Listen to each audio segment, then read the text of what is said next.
బాబీ దర్శకత్వంలో young tiger NTR హీరోగా అతి త్వరలోనే కొత్త సినిమా షూటింగ్ ప్రారంభం కానుంది. ఎన్టీఆర్ ఈ చిత్రం కోసం చాలా వెయిట్ కూడా తగ్గి మరీ షూటింగ్ కు సిద్ధమవుతున్నట్లుగా వార్తలు వస్తున్నాయి. అంతేకాకుండా మరో 3 రోజుల్లోనే షూటింగ్ స్టార్ట్ చేసుకోబోతున్న ఈ చిత్రం తాలూకు కొత్త న్యూస్ ఒకటి చక్కర్లు కొడుతుంది.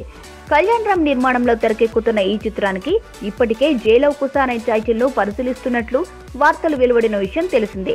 ఇప్పుడు ఈ చిత్రానికి సంబంధించి అందుతున్న కొత్త సమాచారం ఏంటంటే, ఇప్పటికే ఈ చిత్రంలో రాశి ఖన్నా, నివేదా థామస్ లను హీరోయిన్లుగా ఎంచుకున్న విషయం తెలిసిందే.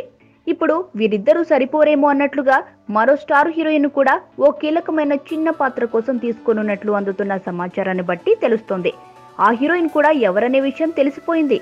ఈ చిత్రంలో చిన్న రోల్ కోసం రకుల్ ప్రీత్ సింగ్ ను తీసుకోవాలని చిత్ర యూనిట్ భావిస్తున్నట్లు తెలుస్తోంది. అంతేకాకుండా ఎన్టీఆర్ రకుల మధ్య ఓ మంచి మాస్ మసాలా లాంటి సాంగ్ కూడా ఉన్నట్లు సమాచారం.